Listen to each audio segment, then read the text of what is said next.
وقت ہی نہیں ملے گا اور عمر بھی زیادہ نہیں ہوگی،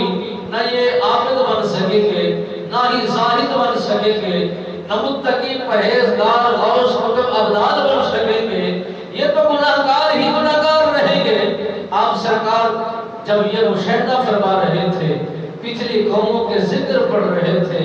پچھلی قوموں کے واقعات آپ سرکار کے سامنے سنائے جا رہے تھے، آپ پریشان بیٹھ کر سن رہے تھے، بس سید الملائکہ جناب جبرائیل امین پاک حاضر خدمت ہوئے، عرض کرتے ہیں یا رسول اللہ صلی اللہ علیہ وسلم پریشان نہ ہو، غمزدہ نہ ہو، تکلیف نہ لے، یہ قادر مطلق نے جو انعام آپ کی قوم کو عطا کیا ہے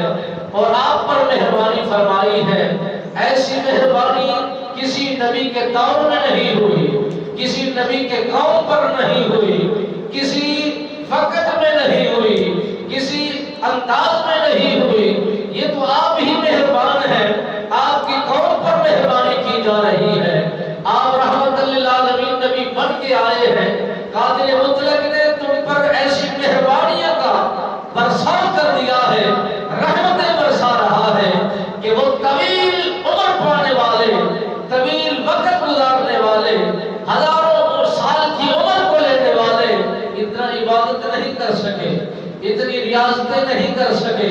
جو ایک لمحہ پائیں گے اور اتنا بڑی اجرت لے جائیں گے، اتنا بڑے نیکیوں کے انبار حاصل کر جائیں گے۔ میرے آقا مولا صلی اللہ علیہ وآلہ وسلم سرکار نے سید الملائکہ جناب جبرائیل امین کی زبان سے یہ باتیں جب سنی، آپ سرکار نے فرمایا یہ وہ کون سی ایسی گھڑی ہوگی، وہ کون سے ایسے لمحے ہوں گے، وہ کون سے ایسے مبارک راتیں ہوں گی جس رات